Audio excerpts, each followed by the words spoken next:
The whispering roads of Hosan. Hey guys, tonight we follow the quietest footsteps you've never heard. You're walking along a worn path in ancient Korea, just as the sky begins to blush with the first hints of dusk. The trees around you lean in like they're eavesdropping, their dark branches rattling in the breeze. You hear no birds, no footsteps, only the soft thump of your own heart. Welcome to the world of the Gubo, the silent couriers of the Joseon dynasty, who transported top-secret royal messages across the Korean peninsula without ever opening their mouths. So, before you get comfortable, take a moment to like the video, and subscribe, but only if you genuinely enjoy what I do here, and let me know in the comments where you're listening from and what time it is right now, just to see how far this sleepy history travels. Now, dim the lights, maybe turn on a fan for that soft background hum, and let's ease into tonight's journey together. You follow the curve of the trail where the dirt has been compacted by centuries of footfall, each one belonging to a man entrusted with the king's words, not spoken words, mind-written ones, encoded ones, knotted onto threads or burned onto scrolls that vanished as fast as they appeared. You're surrounded by a kingdom that's both lush and disciplined, its pine-covered hills holding secrets, like cupped hands. The year is somewhere in the 15th century, and you're carrying a bamboo tube strapped to your back. Inside a message that could start or stop a war. You were chosen not for your strength or speed, but for your silence. This is not a job for the loud, the boastful, or the curious. This is for someone who knows how to disappear while staying in plain sight. Your clothes are deliberately unremarkable. A pale gray robe of hemp, soft shoes made from straw, and a wide hat that casts a shadow over your face. The hat alone speaks volumes. It's tilted slightly left. Why? Because in the code of the Gubo, left meant peace. Had it been right, the message you carried would have been urgent, dangerous, or worse. No one asks you anything as you pass through a village. Children glance up but do not wave. The elders look at your feet instead of your eyes. They've seen you before, or someone like you, maybe a month ago, maybe last year. It doesn't matter. Time moves differently when your only job is to move through it without leaving a ripple. What's most surprising, though, is that the system worked. For over 500 years, Korea's couriers managed to deliver royal edicts, military commands, tax documents, and more across mountains, rivers, and kingdoms, all without speaking a word. That's not poetic exaggeration. Historical records show that Gubo were trained in a complex mix of gestural language, posture-based communication, symbolic clothing cues, and landscape signposting. The average Gubo route might have been 100 to 200 kilometers. Sometimes more, but they were never done alone, like silent relay runners. Couriers passed messages hand to hand at pre-designated Changorele stations positioned strategically along the major trade and travel routes. You approach such a station now, a small wooden building just off the trail, its roof sagging under a thatch of straw and moss. A lantern hangs unlit by the door, a silent invitation. You knock 3 times, no answer. You knock once more, and then the door creaks open, not from someone inside, but from a draft. The station master is asleep at the table, face down, next to a half-eaten rice bowl and a scroll tied with silk thread. You recognize the color code: blue for routine, yellow for royal, red for military. You never touch it, of course. That's not your role. Your job is the baton pass. You remove your own bamboo tube, place it on the table next to the scroll, and leave without a word. But not before adjusting the lantern one swing left, then still. That motion alone will tell the next Gubo that the message was delivered safely and that the station remains uncompromised. Scholars today still debate just how standardized this system was. Some argue it was only loosely enforced, local variations and improvisations playing a large role. Others believe the code of silence was so strong that even breaking posture could be seen as betrayal. The truth likely lies somewhere in between. Fringe researchers have even speculated that some Gubo developed a kind of proto-sign language, unique to their ranks, possibly a visual dialect that never made it into written history. You, though, don't think about any of this. You just keep walking. Your next checkpoint is marked not on a map, but in memory, past the crooked pine, across the stream with 3 flat stones, and just before the place where the wind always shifts directions. That's how you know you're close. The path narrows. Now you push past low-hanging branches that snag your sleeve, their tiny needles clinging to you like messages of their own. You think briefly about a courier who never returned from this path. They say his shoes were found beside the stream, neatly placed, his message tubes still sealed. Some say he drowned, others say he chose to vanish. The station master at his last checkpoint still lights a candle for him every 7th evening. That's not in the official history books, of course, but you hear about it in whispers, the kind of whispers that live where silence is sacred. You step into the clearing and hear a sound, a low rustle, not threatening, just the wind shifting through the tall grass. You keep walking, always walking, because the king's message depends on it. Silent as a pine needle falls, the dirt path beneath your feet begins to slope upward, and the silence deepens with the altitude. You walk now not just through terrain, but through a carefully constructed language of absence where meaning is stitched between glances and gestures, and where even the rhythm of your footsteps might reveal more than a shouted word ever could. The air is thinner here, laced with pine resin and the faint scent of wood smoke from a village 2 hills away. But you won't be stopping there. Your route is designed to bypass noise, markets, gossip, and lantern light. You aren't just avoiding people. You're avoiding interruption. You crest a hill and pause at a flat stone placed intentionally on a slope, not by nature but by a courier decades ago. A kind of breadcrumb, 3 notches carved on the side, one for each safe passing. You add a 4th with your thumbnail, a quiet thank you to a man you'll never meet. What you're doing in essence is navigating a map made of silence. And it works. Mainstream historians agree that the Hosein dynasty maintained one of the most efficient communication networks of its time, relying on both official and unofficial channels. Officially, there were mounted messengers and scheduled reports. Unofficially, there were people like you, ranking, unassuming, trained to disappear. And yet, for all their unimportance in the records, the couriers often arrived faster than sanctioned riders. Why? Because they never waited. They didn't stop to eat in taverns, didn't sleep in the open, and didn't speak their own name. You carry nothing now but a half-chewed root in your pocket, your water gourd, and a folded paper hidden beneath your robe. Not all messages were elaborate. Some were simply phrases: prepare for storm, retreat to base, do not engage. The meaning of these depended entirely on timing and location. To carry them verbally would have invited error. Instead, they were passed in writing, coded in knots, colors, or charcoal smudges that only the receiver understood. That brings us to the fringe fact for this section. Some scholars believe that Gubbo was sometimes trained from a young age, using patterned drums, not to make music, but to internalize rhythm patterns that helped them memorize roots, intervals, and code sequences. The couriers didn't need maps because their body remembered the rhythm. 5 beats: walk, pause. 7 steps, wait. You tap your hip now without realizing it, fingers drumming a silent cadence from years of training. It calms you more than words ever could. Ahead, a cluster of stones sits in a precise formation: 3 large, 2 small. It's a code. Message has already been passed. Do not stop. You nod slightly and keep moving. To anyone else, it's just a random pile. To you, it's a paragraph. A debated theory in modern Korean historiography is whether this system developed organically or was secretly funded by royal factions. Some argue that the Hwawan court painters often sent on regional assignments may have helped encode these silent symbols into the landscape, blending communication with visual artistry.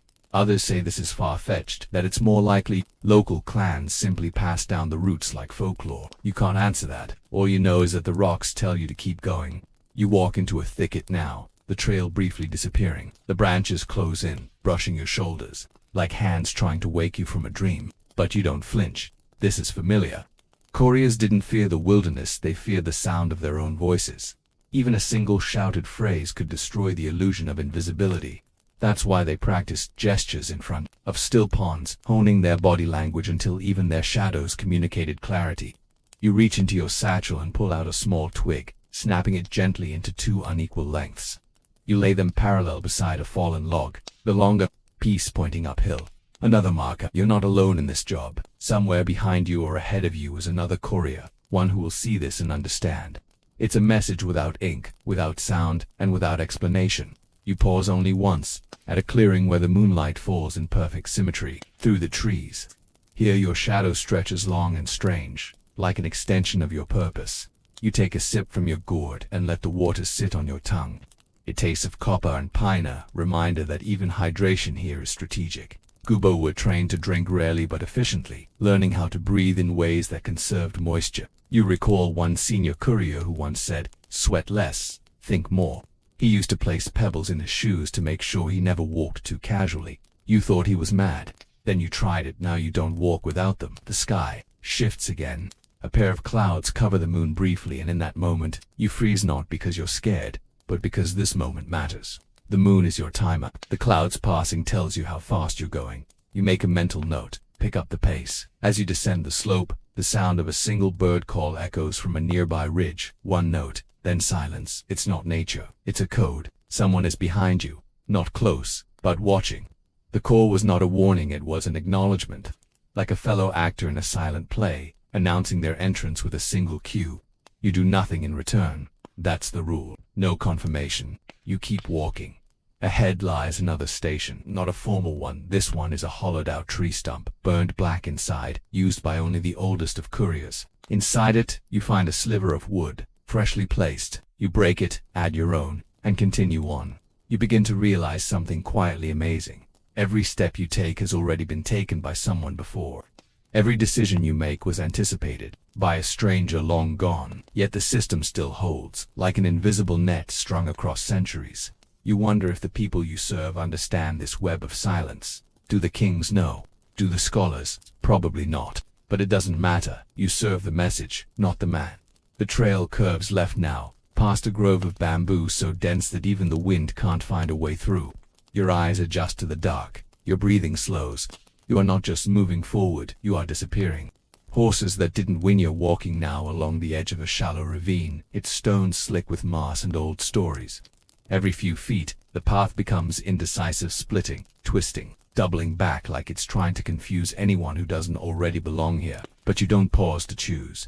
Your body moves with certainty, guided not by logic but by rhythm. This path has no name. It doesn't appear on maps. It's known only by the creases in your memory and the subtle marks left behind by those who came before you. Teeny, deliberate tilts in tree branches, knots in vines, pebbles with scratches only you notice. The deeper you go into the forest, the quieter it becomes. Even the birds seem to respect the silence here. It's not peaceful exactly, it's expectant, like the trees themselves are listening. You glance briefly at the strip of cloth tied around your waist, pale green, a non-verbal code indicating neutrality. You're not delivering military orders today, no red sash, no flaming scroll tucked in your belt. And yet, there's always danger. You reach a narrow bridge, no wider than a goat's back, and step across slowly. Mindful of the wooden planks that give a soft creak if stepped on too eagerly. You know which one to avoid, the fourth from the left. It's been loose for years, and couriers never fix it. It's our test. Anyone who doesn't know about it doesn't belong. As you cross, your eyes scan the opposite slope. No movement. Good. But still, you flick your eyes toward the third tree from the edge of the path, where an old metal pin juts from the bark that was placed there by someone who was fleeing once. It marks a detour route rarely used, but available as silent option in case the message is too dangerous for the main trail. The mainstream historical record tells us that Hosian's communication system was centralized under the wig, a compilation of royal protocols. These covered everything from how a royal wedding was staged to how a message was to be sealed. But what it doesn't explain is how the message was protected between points A and B. That's where you come in. You, and the couriers like you, were the unspoken links between the official pages of history. You were never named, but without you, none of it would have worked. You kneel now at the edge of a small clearing, brushing aside leaves to reveal a strip of pale bark, buried intentionally. On it is a circle and 2 lines. This isn't your message, it's not even meant for you. But it tells you what you need to know. The courier ahead has passed safely, carrying a scroll with a time-sensitive command. You won't intersect. Your job is to remain invisible to each other, even in success. A quirky fact: there are records of Gubo using scent as a signal. Yes, some wore pouches of crushed herbs, each blend specific. Mint meant a safe route, mugwort meant to avoid the next station. The logic: the scent would linger on nearby leaves or doorways, leaving a wordless warning. You open a cloth pouch on your hip and release a few dried petals. Hiss up for energy. It's less about belief, more about tradition. You smile faintly at the absurdity. You, a ghost of the road, dropping flower dust as if whispering to the future. But it's comforting. You continue down the path and stop at a tree with an unnatural lean. You crouch, reach behind the roots and find the small clay jar you knew would be there. Inside, a tightly rolled scroll, wrapped in oilskin. This is not your assigned message, but protocol says you must read it. Sometimes messages are dropped when a courier is compromised.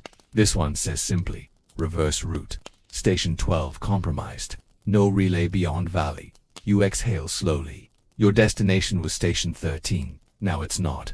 You roll the message back, seal the jar, and mark the bark with your fingernail, 2 slashes, 1 horizontal. Anyone following will know to prepare a detour. This is how the system adapts, flexible, alive, like veins adjusting around a wound. Scholars still debate how much of this courier culture was official and how much was informal tradition. Some argue these habits were personal quirks passed along like ghost stories, with no royal sanction. Others insist there were shadow manuals, handwritten guides passed between couriers, but none survive. Fringe theory even suggests there were silent initiation schools hidden in remote temples, where young couriers trained by mimicking shadows and learning to interpret moonlight. It sounds romantic, even theatrical, but walking this trail, you can almost believe it. The silence has a language. You're fluent in it. Your feet begin to ache now, but you know better than to stop. Instead, you reach into your sleeve and press on the pressure point between thumb and forefinger, trick that eases foot fatigue. Another trick, biting the inside of your cheek slightly to stay alert. These aren't in any textbook. These are secrets passed from courier to courier like sacred rites. Your journey continues through a bamboo grove, the tall shoots swaying softly, tapping against each other like shy conspirators. You think briefly of a story you once heard. A courier who delivered a message across 3 provinces without a single footstep touching earth. He rode boats, rooftops, ox carts, and once, supposedly, the back of a tiger. It's probably a myth, probably, but the point wasn't whether it was true. The point was that messages had to move. You reach the next marker, a pile of ash beneath a half-buried stone. Message received, destroyed, trail safe. You add your own scrap to the ashes and watch it vanish. Your own path isn't done, but your route is shifting now. You'll have to circle wide. Avoid Station 12. You glance at the horizon and see the faintest flicker like sunlight on metal. Could be a signal, could be nothing. You raise your hand, flat palm, and hold it still for 10 heartbeats, then drop it. No reply. That's a good sign. No reply means no trouble. You press on, and as the sky begins to darken once again, you become the quiet between the rustling leaves. The invisible vital thread in a network of silence that stretches across time. Bamboo tubes and tiny knots. The sky has dimmed to a cool lavender now, as the evening stretches across the hills like a soft, warm blanket. You barely notice the color shift because your focus is narrow, always forward, always one step ahead of the possibility of interception. Every sound you hear is measured, filtered. The brittle snap of a twig is not just noise, it's an inquiry. The brief whoosh of wind might be nature or a subtle signal. You don't react outwardly. You've been trained to listen without betraying that you're listening. As your feet land softly on the forest trail, you become something between a shadow and a rumor. You pass another marker to feathers tied to a branch with a thin reed, a confirmation. It's safe to stop for a moment, just long enough to reach into the small pouch hidden behind your sash and pull out a rice ball wrapped in mulberry leaf.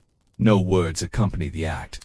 Even eating, for a gubo, is a quiet ritual. You chew slowly, timing each bite to match your breath, conserving motion, energy, and focus. Your eyes scan the landscape even as you swallow. You're not paranoid, you're trained. There's a scholarly debate that centers around how early these couriers were selected. Some believe they were recruited as teenagers, chosen for their light step, strong memory, and capacity for silence.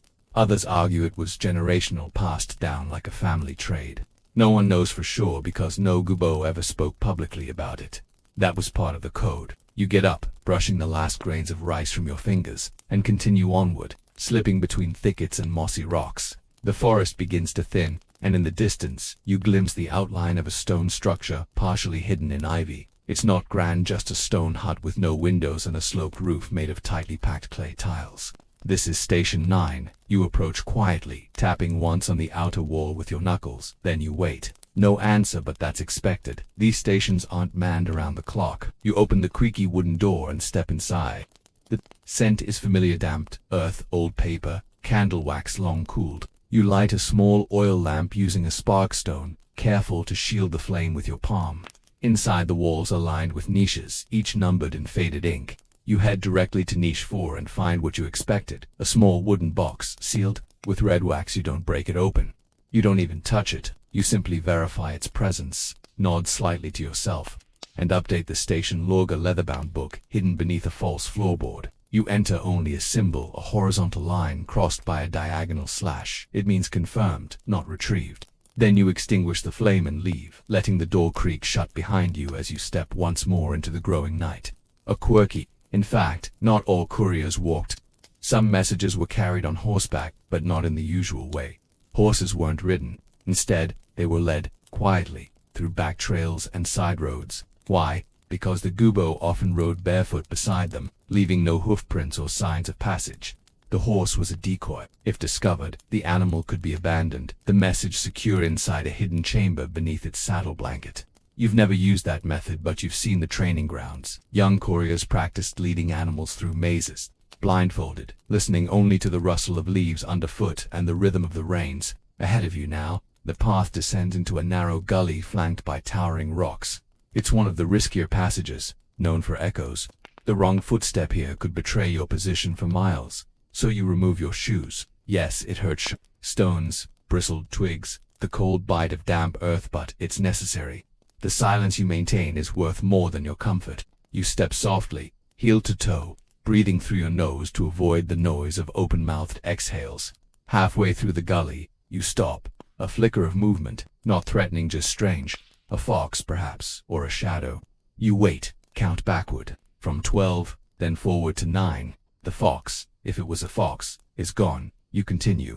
Mainstream historians recognize that these couriers operated under strict timeframes. Some were expected to deliver within 24 hours across distances. Modern travelers would take days to cover, but what those records rarely mention is the mental strain. The gubbo didn't just carry messages, they carried the unbearable weight of consequence. A missed delivery could result in an execution, a lost battle, or a diplomatic insult that spiraled into war. And yet they had no medals, no oaths sworn in royal courts, just the message and the silence. You emerge from the gully and find yourself beside a shallow stream. The moon reflects on the water like a second sky. You take a moment here not to rest, but to reset. Couriers often used water as a mental checkpoint. They'd recite their route backward, forward, and then confirm their timing using stars. You follow suit, staring upward at the constellations. There's Jinyo, the weaver woman. There's Janu, the herdsman. In Korean myth, they're star-crossed lovers separated by the Milky Way, allowed to meet only once a year. You smile. Slightly, you see them more often than that. Another ritual. You place a pebble in the stream, angled toward the north bank. A message to the next courier. Path clear. Slight delay. Message intact. The current takes it just slightly. That's it. Enough. You put your shoes back on and resume walking. Now on a narrow wooden path raised above the marsh. Insects chirp softly in the reeds, and somewhere nearby an owl calls. You don't respond, but you listen. To hoots, then silence. It's not a signal this time, just nature. Sometimes silence is just silence, but it's always your job to be sure. You begin to feel the weight of the journey now, not in your legs, but in your breath. It's a peculiar kind of tiredness, the kind that comes from saying nothing all day and carrying everything instead. Still, you walk. That's the rule. You are the invisible vein running through the body of the kingdom. And tonight, the kingdom still breathes because you do. The relay men of the clouds, the path ahead unfolds like an unfurled ribbon in the moonlight, curling gently between slopes and weaving under trees that stand like sentinels, tall and silent.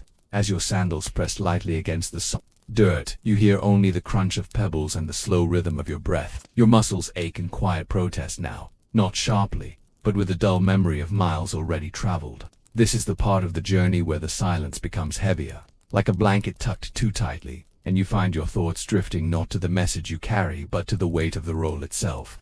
You're not just a courier, you are memory in motion, a vessel for intention, secrecy, and trust, and not a single person will thank you. That's how it's always been. You spot an old wooden pole sticking out at an odd angle from the side of the trail. It looks like a forgotten fence post to the untrained eye, but you know better. You kneel beside it and run your fingers along a notch pattern carved into its grain. 4 vertical lines, 1 horizontal slash through the third. That's a warning. One courier ahead, slowed, possibly rerouting. Not danger, not yet, but close enough to alter your pace. You slow your steps and scan the horizon with greater caution. The debate among historians is whether these notches, these quiet landmarks, were part of a standardized system or the organic evolution of courier communication. Official records only hint at these practices, never directly confirming them. That's what makes your job both invisible and invaluable. You live in the margins of recorded history, in the habits no one wrote down because everyone already knew them. Fringe theories go further. One researcher proposed that gubbo communicated with trees, not literally of course, but through a sophisticated use of tree species, growth patterns, and bark markings to denote information. Oak for urgency, pine for secrecy, willow for detour. It's far-fetched, maybe, but as you pass a patch of twisted willow near a stream that doesn't appear on any map, you wonder. There's something deliberate about how the branches hang, almost gesturing, as if the tree itself is tired of waiting for someone to listen. You do listen always. That's part of your training. You pass the stream and spot another signal, a tuft of animal fur tied around a rock with a reed cord, soft rabbit fur used to mark routes that are under observation. You resist the urge to quicken your pace. Speed, in this line of work, is rarely about velocity. It's about timing. You slow instead. Your footfalls quieter, your posture looser, like you're just a traveler, not a courier carrying what might be a diplomatic message that could shift the relationship between two provinces. Your breath deepens. You keep walking, one foot in front of the other. The trail narrows again and climbs. It's one of those hills that doesn't seem steep at first until you realize your calves are burning. The incline is deceptive, like so much in this world. You reach the top and find what you were hoping for. A folded piece of paper tucked beneath a stone. You unfold it slowly. The ink is faded, but the symbols are unmistakable. A dot, a line, a curved arrow.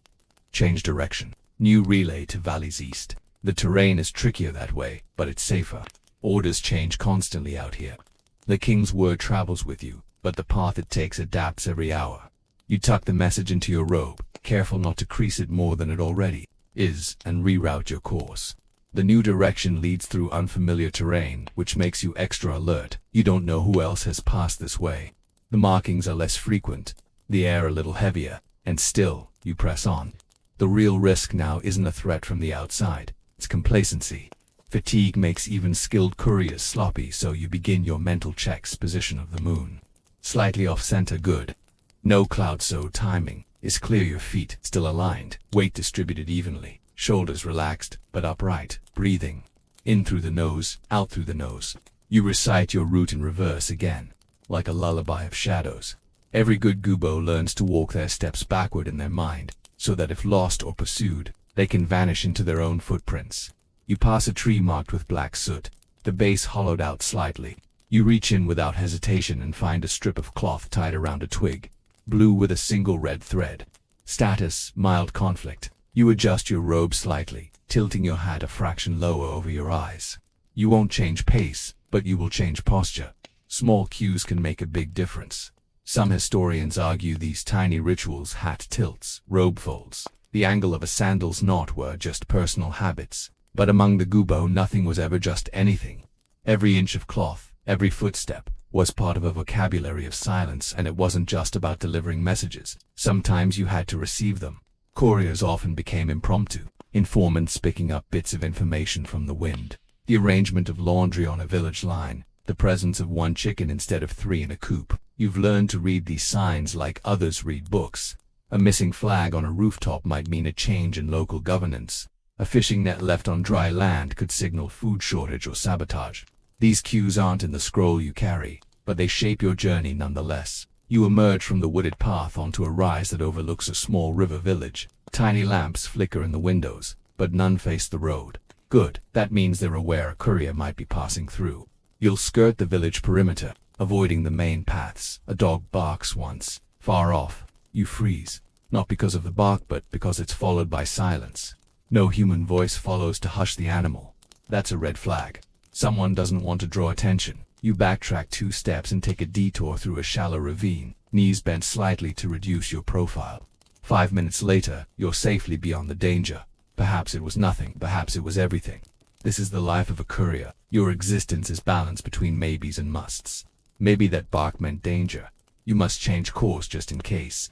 The night is thicker now, shadows overlapping like folds of silk, and still you keep walking. Your body is tired, your mind sharper than ever. You carry the message like it's part of your ribcage, hidden, essential, silent. You are the message, and until it reaches its destination, you will not stop. The fire signals that blinked like stars as the darkness thickens and your eyes adjust to the charcoal palette of the night. You become more shadow than person, more presence than form. The path veers into a series of gentle switchbacks, hugging the hillside where rocks jut out like forgotten teeth. Every crunch underfoot is timed against the chirp of insects, or the distant hoot of an owl, nature's camouflage. You walk with intention, knowing your message isn't just ink on paper. It's timing, trust, and the invisible thread of stability that binds entire provinces together. You pass a tall pine that has grown at a severe tilt, its roots bulging from the soil like veins. You pause and press your palm against the bark, just briefly. The resin is sticky. Someone passed this way less than an hour ago. You smile faintly. The network still lives. A mainstream historical fact worth noting. The Hosan dynasty developed one of the earliest state-run courier relay systems in East Asia, predating even the widespread use of such systems in parts of Europe. These weren't just glorified messengers. The Gubo were trained in memorization, discretion, and terrain navigation with a precision that sometimes blurred the line between soldier and spy. In many cases, their routes had no written instructions, just muscle memory, timing cues from the stars, and landscape markers so subtle even locals wouldn't spot them. You descend the switchbacks now, your steps softer than before. You're approaching a section known to the Gubo as the Silence Valley. Not because it's quiet, but because it's where silence is most important. A single spoken word here could carry in the wind all the way to a listening post. Fringe fact time. Certain couriers reportedly trained by humming at low frequencies in enclosed caves to perfect their understanding of sound, travel on art known as resonance evasion. It's said they could feel sound more than hear it, gauging its weight in their lungs and adjusting their posture to absorb rather than reflect vibrations. Outlandish, maybe, but as you press deeper into the valley, you feel the weight of your own breathing. You slow it, match it to your footsteps. Inhale on the right, exhale on the left, like a metronome with ribs. Suddenly, a soft light blinks ahead, then disappears. Not fire, not a torch, a reflection. You crouch low and move behind a tree, tilting your head to scan the brush. There among the tall grass is a glint of something metallic, a blade, a spyglass. You can't be sure, but it's enough. You reach into your sash and pull out a small stone, flat and smooth, about the size of your thumb. You toss it softly toward the opposite direction. It clinks once, rolling down the slope, and draws attention away. Whatever the object was, it shifts slightly. That's your moment. You dart across the path, keeping low, and disappear into a thicket.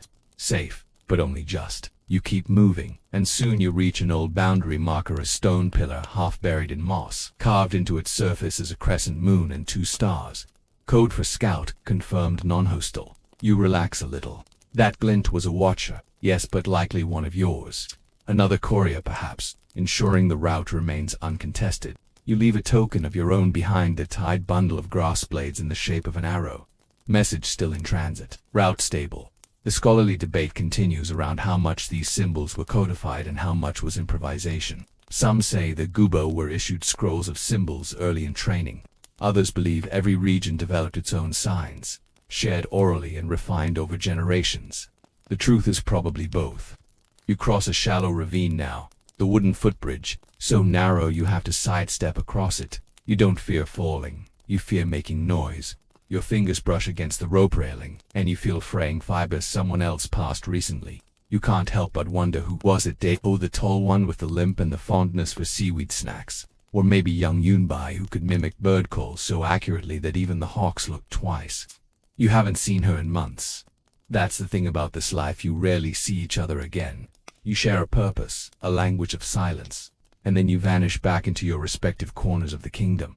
The bridge ends and you step onto firm ground. A few paces later you spot a cluster of stones shaped like a fan. At first glance, nothing but fan stones mean heat, conflict. You pause and scan the tree line. Nothing moves. Still, you drop lower into the valley, weaving through narrow gullies and underhanging branches. Your mind begins mapping again, rerouting like a living compass. Every detour has been walked before. You're not the first to tread this ground, and you won't be the last. That's part of the beauty of it. The system works because it adapts, not because it's perfect. The moon rises higher now, casting everything in silver.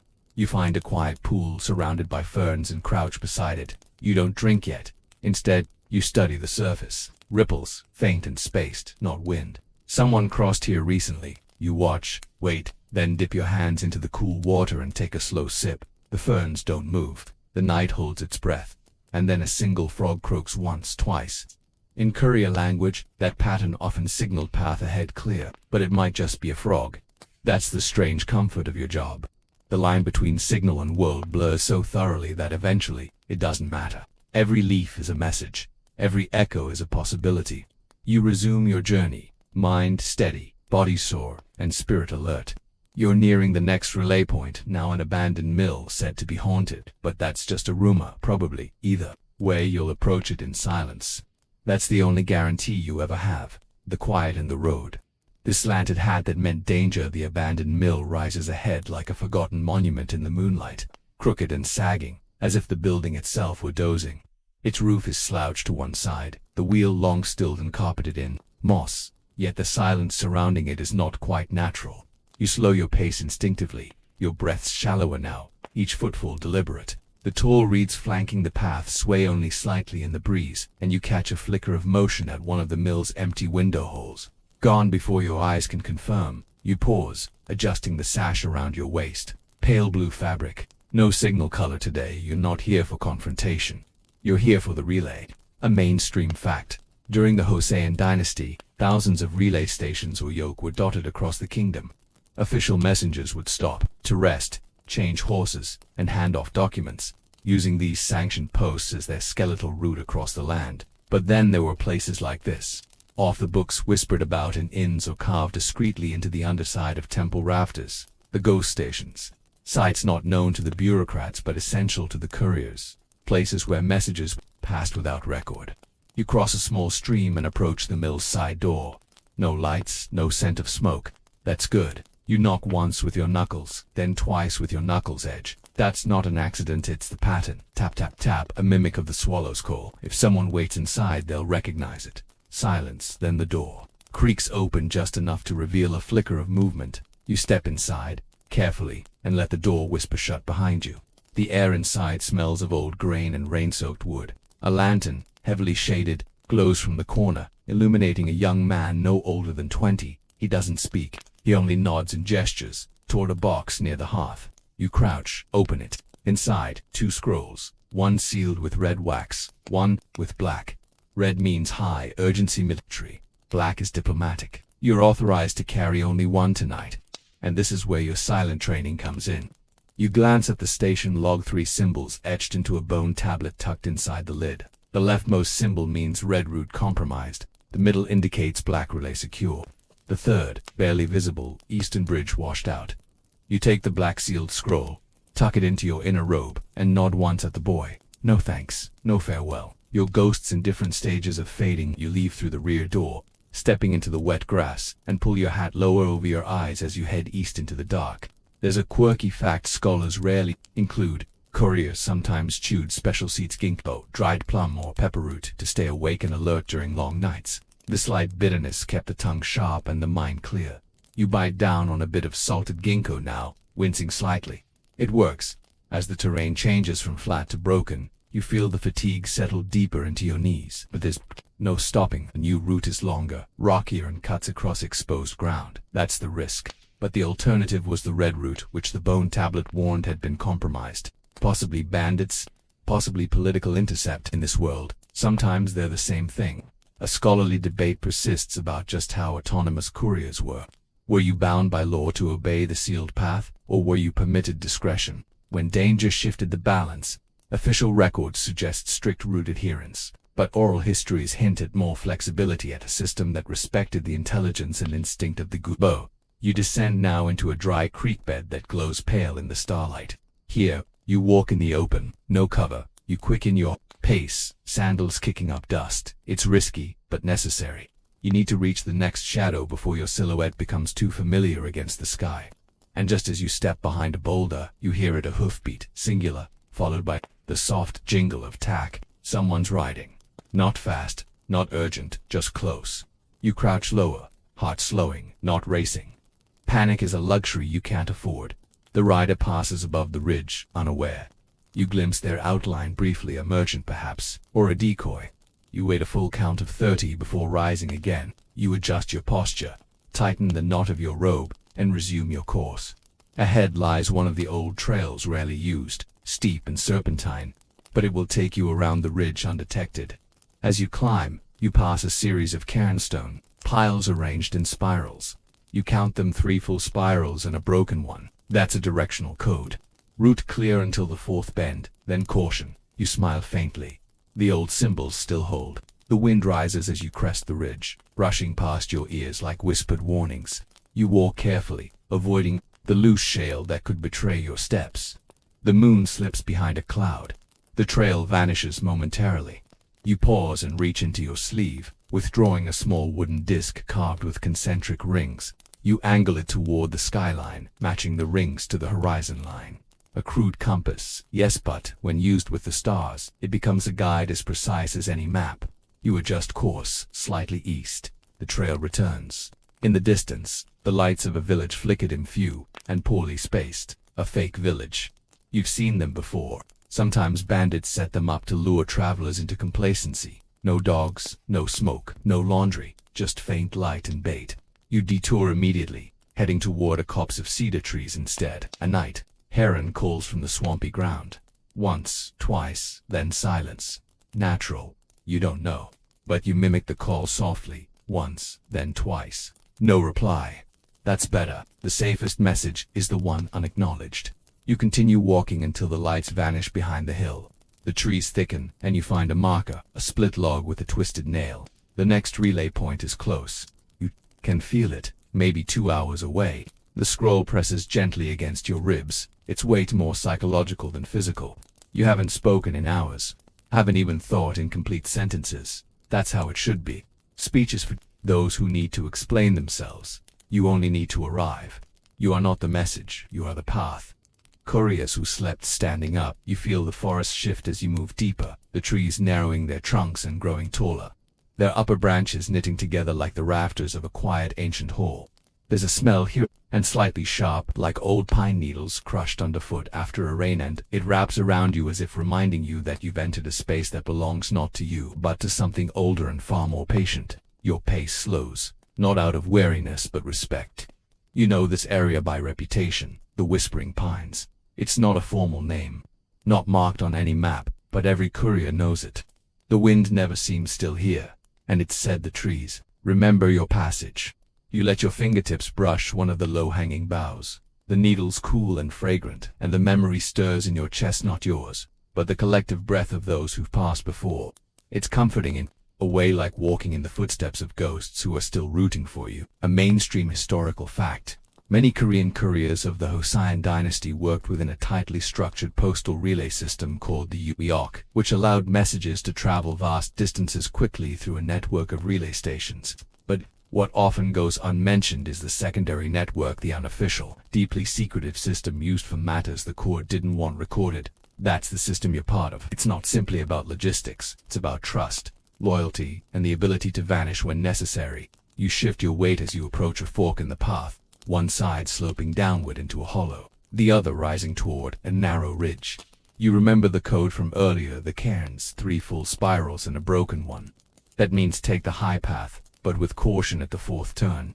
You begin the climb, slow and measured. Each step brings a different sound beneath your feet. First pebbles, then pine needles, then the scrape of exposed roots. At the third bend, you pause. A single feather rests on a branch at eye level, bright white, untouched. That's not a local bird, it's a marker. Someone has left it for you. Maybe the courier ahead, maybe someone else. A warning, a direction. You decide it means pause, observe. You crouch low and study the ridge.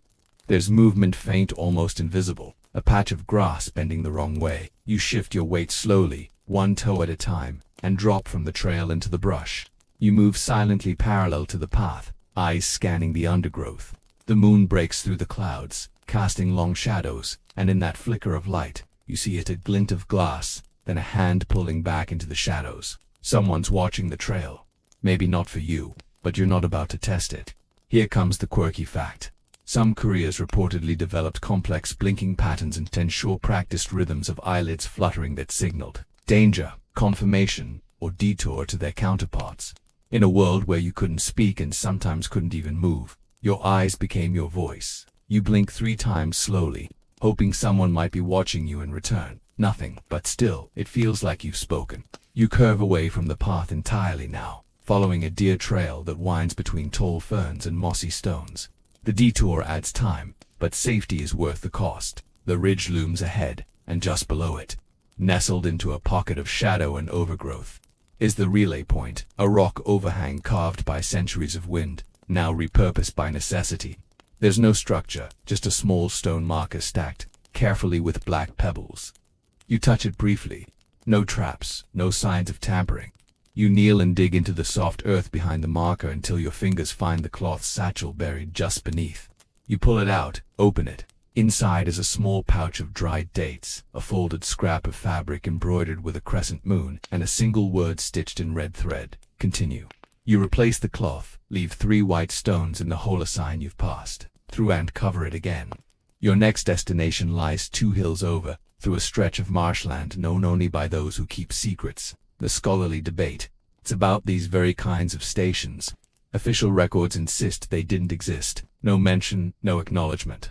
But artifacts like carved symbols on hidden doorframes or satchels found in unlikely locations suggest otherwise. Some scholars argue these stations were personal shortcuts, informal detours made up by desperate couriers. Others believe they were a coordinated network approved only through verbal lineage. You prefer the second theory, too many coincidences. Otherwise, you begin your descent toward the marsh, the air thickening with moisture. Frogs croak lazily, and the grass underfoot squelches as your sandals sink slightly into the mud. You pause to wrap your feet in thin oilcloth strips, waterproofing improvised by experienced couriers who knew how to walk on marsh without leaving a single footprint. The trick isn't just wrapping, it's walking on the edges of the tufts, where the reeds grow densest. It's also breathing through your mouth just enough to avoid the sharp exhales that might carry across water. As you step into the wetlands, the night seems to close in tighter, the stars hidden behind mist. You move slowly now, like a heron, each step calculated. You listen more than you walk, a splash in the distance, possibly a deer, possibly not. You crouch behind a tall reed, the scroll still safe beneath your robe, its edge pressing lightly against your side like a heartbeat not your own. You're nearly there. 2 more waypoints, 1 final handoff, and you'll disappear again into the dark. Not a name, not a face, just another shadow moving through the long, sleeping story of history. Shoes worn down the middle, you continue through the marshland with the kind of patience only couriers understand, where time isn't a clock on the wall but a rhythm in your legs and lungs. The mud clings to your sandals, and your oilcloth wraps begin to soak at the edges, but you adjust your footing like water over rocks, quiet, flowing, persistent. In the distance, you hear the soft drone of night insects, their voices layered like instruments, never quite forming a melody but somehow comforting in their repetition. The frogs have stopped croaking, you'll freeze. Silence like that never means nothing. You shift your posture low, spine curved like a drawn bow, and scan the mist. The reeds sway, but not all in the same direction. That's the clue. A body moved through them recently, disturbing the flow. You reach into your sash, not for a weapon. Your orders are not to fight, but for a dried plum tucked into waxed paper. You pop it into your mouth and let the sour temps wake your senses. The wind changes direction, carrying with it the faint smell of smoke, wood smoke, not field fires. Someone is camping nearby, probably a patrol. You crouch lower and begin moving sideways, 1 step at a time, your shadow broken by reeds and moonlight. That's when you spot it, a length of cord tied around 2 reeds, barely visible, a triplin, not to trap, but to signal. You nod slightly. This isn't bandits. This is another Gubo, or at least a trusted scout. The triplin confirms you're on the right path, but it also means danger ahead.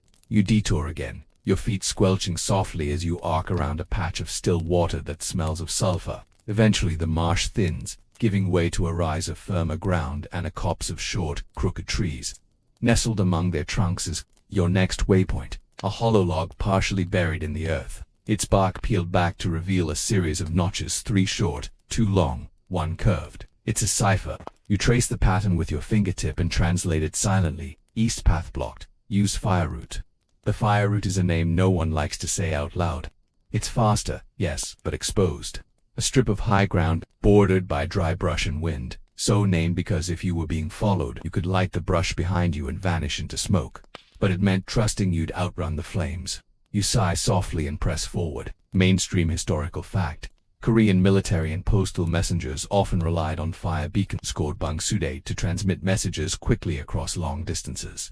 These towers, built on high ridges, could send signals from one end of the kingdom to the other in hours, using torchlight. Your fire route isn't quite so official, but it's named after that same idea: speed over safety. The ground firms up as you leave the marsh, your pace quickening. You reach the edge of a long incline that rises like a spine above the valley. At its peak, the fire route begins bare, stony, and cruel underfoot. You press forward anyway, feeling the night air thin slightly as the elevation increases. Around you, shadows stretch longer, cast by clouds now breaking apart to reveal the full moon. You feel seen, not watched exactly, just visible. Like a deer on an open plain, you quicken your pace. Half a mile in, you find the old banner post, a blackened wooden stake wrapped in faded silk, fluttering weakly in the breeze. You kneel beside it and press your palm against the soil, still warm. Someone passed recently. You stand, brush off your knees, and continue. Suddenly, a rustle. You freeze mid-stride. Out of the corner of your eye, you spot movement behind a large boulder near the crest. No weapon drawn, no chase, just a figure, seated, cross-legged, wrapped in dark cloth, face obscured. You recognize the posture.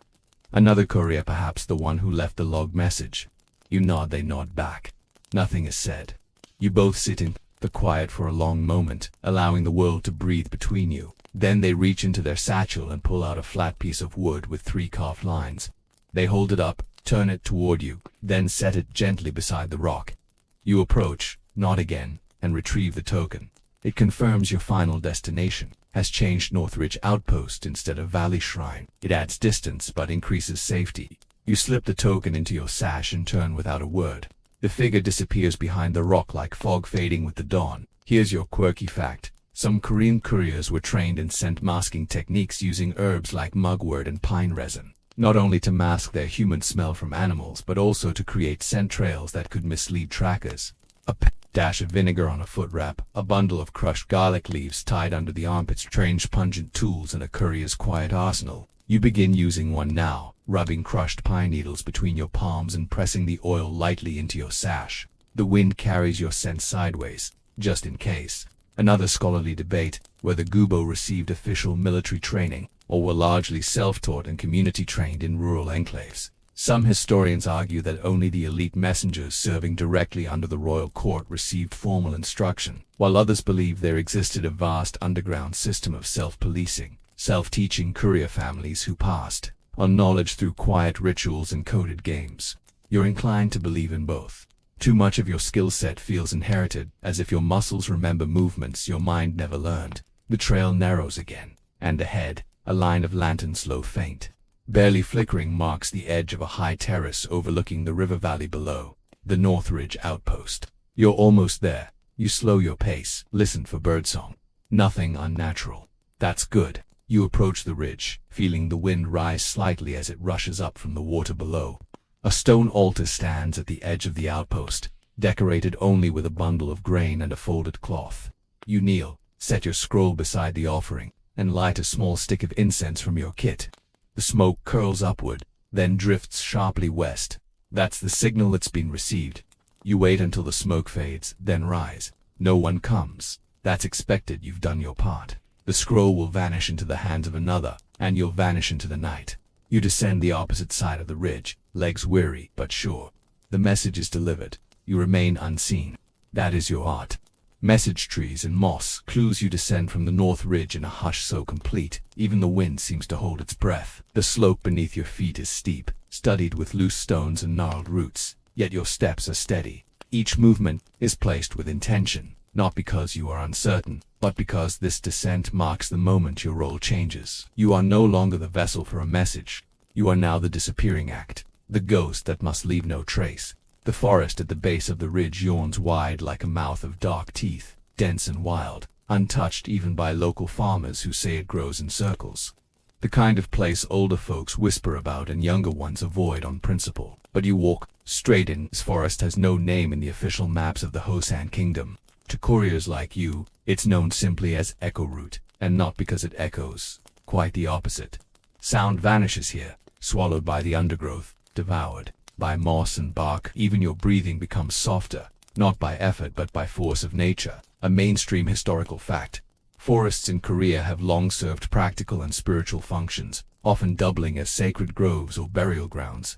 But couriers knew them as something more, living corridors for those who couldn't risk them. Roads and stretches of forests were so silent, messages could be passed by touch alone in tree trunks. marked leaves, the folds of moss. The deeper you go, the more the light fades, not from the lack of moonlight but from the way the trees lean in, crowding each other like conspirators.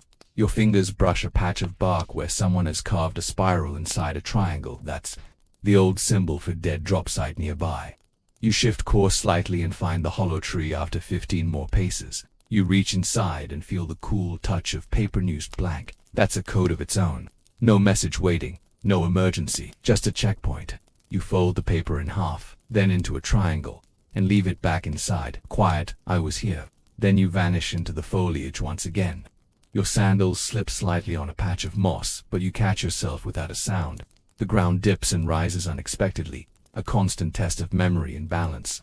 You count steps as you go to the stream, another 32, the leaning stone, and then the hardest part, the shadow basin. The basin is a natural bowl in the terrain, always dark, always damp, with fog that never quite lifts. You step into it and feel the temperature drop. Your skin rises in goosebumps. There's no rational reason, no supernatural force confirmed, but every courier has a story about this place. Some say it's a cursed battlefield. Others think it's where forgotten messages go to sleep. You don't believe either. You just know to keep walking. That's when you hear Ita rustle, not behind, but ahead. Too heavy for a bird, too soft for a deer. You drop to a crouch instantly, heart hammering now not from fear, but from calculation. Friend or threat, you wait. The sound returns. Crunch. Then pause. Crunch again. Someone walking but slowly, carefully. Another courier. A scout. A predator. You signal with your hand 3 taps to your left thigh, 1 across your chest. It's not a signal meant to be seen. It's for you a muscle memory to calm the nerves, to remind your body you are trained, you are prepared. Then, another figure steps into partial view, a woman, hooded, moving carefully, her posture relaxed. You don't speak, neither does she. Instead, she holds up 3 fingers and touches her cheekbone, the symbol for relay complete. Heading home. You nod once. She disappears into the mist without a word, her form dissolving like smoke. That's the nature of your world. All presence, no permanence. And here's your quirky fact. In some remote mountain regions, couriers are said to have used rhythm walking, specific pace patterns that communicated messages silently to any who were trained to listen. 1 pace emphasized meant danger. A shift in cadence could mean a change in destination. Whether or not it's true, you've always walked with rhythm.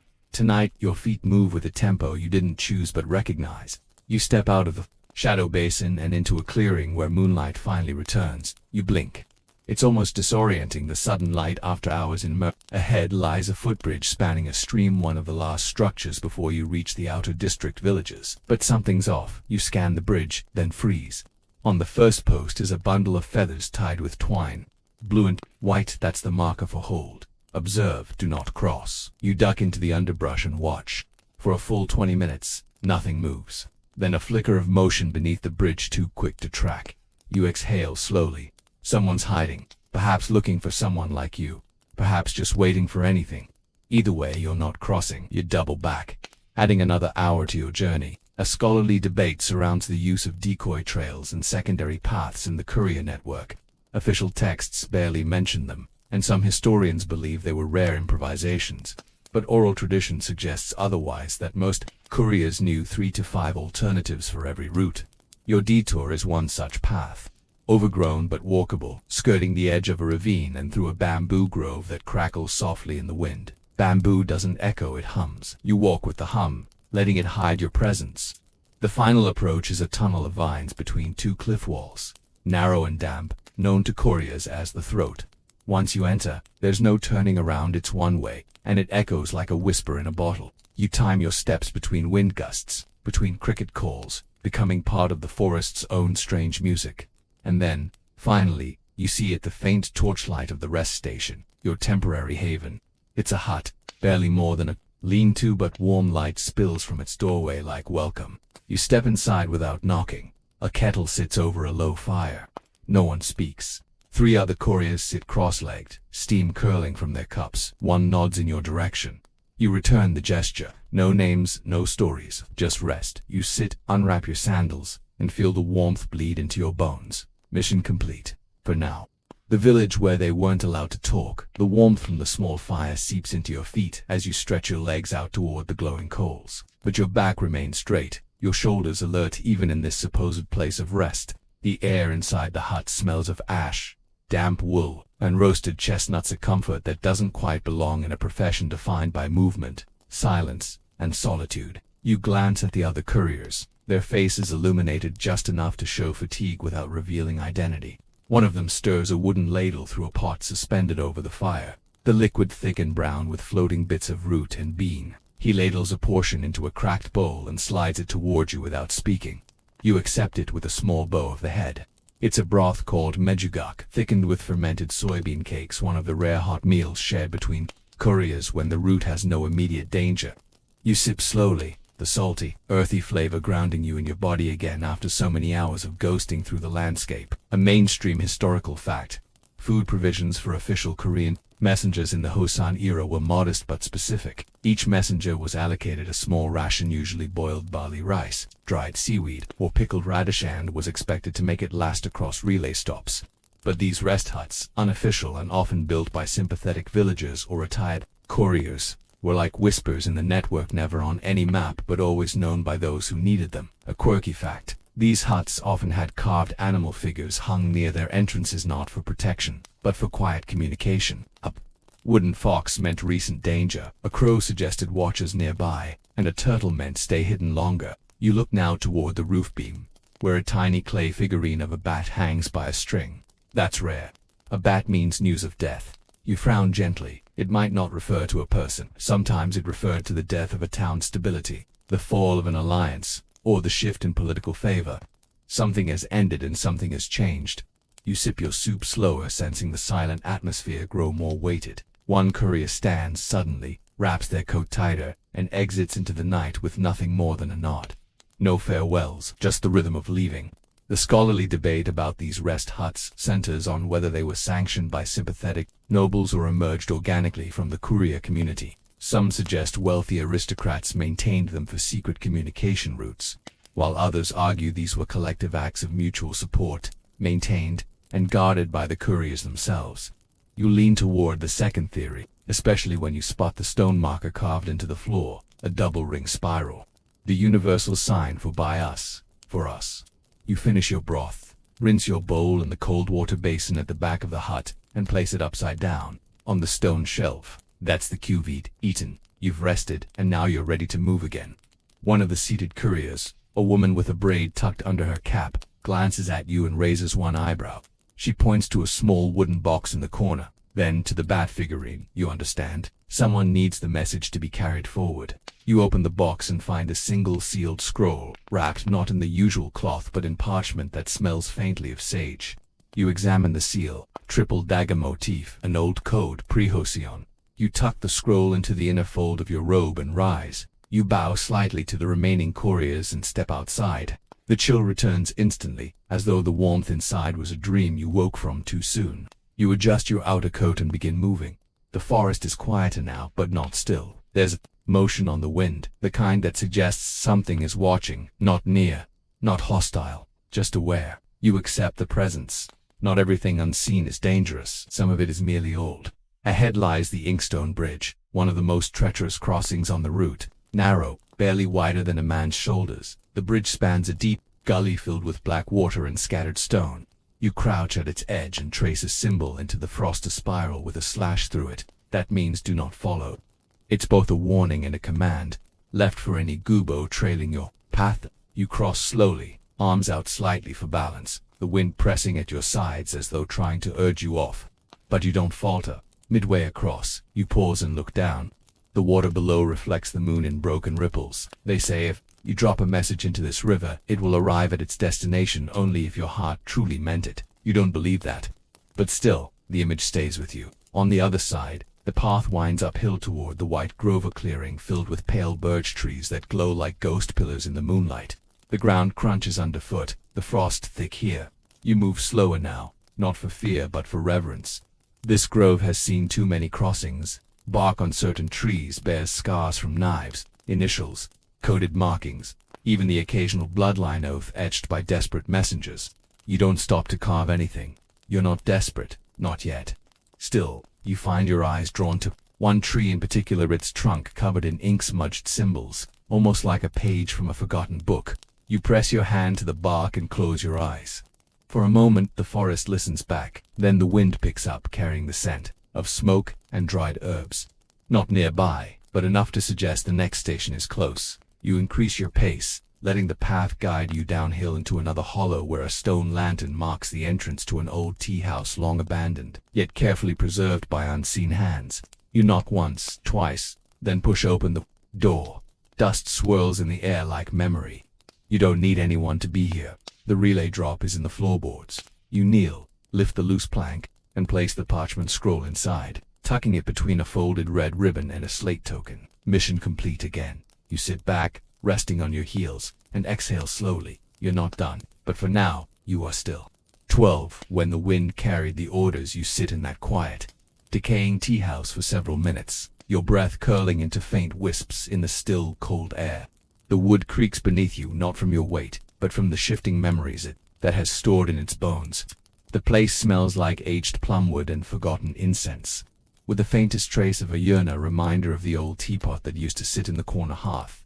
Now long gone, you lean back slowly, letting your weight settle into the floorboards, eyes half closed. You don't sleep. You never sleep on duty.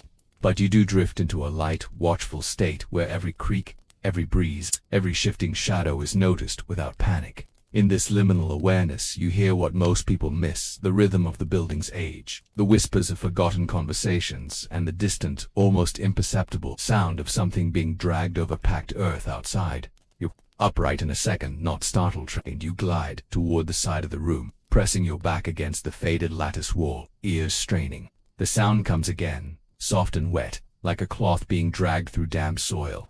Not heavy enough to be a cart, not sharp enough to be a blade.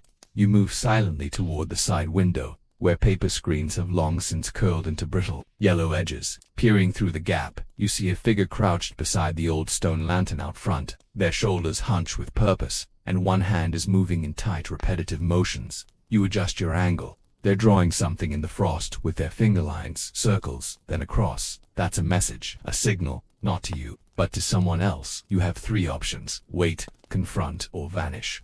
You choose the fourth: observe. You move silently out the back of the tea house through the sliding panel door, stepping into the side garden overgrown with dead winter herbs and brittle roots. You keep your breath shallow, your movement ghostlight, the mainstream historical. The fact here is that many courier routes were intentionally designed with rest points that had multiple exits, blind corners, and concealed observation spots. Architectural anonymity. These were escape rooms before the concept had a name. You circle wide, positioning yourself just beyond the stone fence, where you can see the figure more clearly now. He's a young man, clean-shaven, military coat, but his boots are soft-soled. This issue for covert movement. You notice something else: his satchel. It's not regulation courier gear. It bears a crest, a tiger swallowing a moon. That's an old secret police mark, long banned, but known to reappear in pockets of espionage. You lean against the cold stone, tension buzzing through your limbs like static. This isn't a random traveler. He's tracking someone. Maybe not you, maybe you wait. He stands, surveys the lantern, then places a folded object beneath it and walks away, disappearing into the trees without a sound. You don't move immediately. You count to 60, then again, then again. Only then do you emerge and approach the lantern.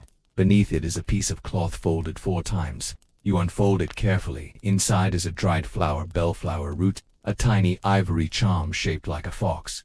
You inhale sharply. That's not a message, it's bait, a quirky historical detail in covert circles during the Hoshine period. Couriers and spies used symbolic tokens to identify friend or foe. The fox was code for double agent.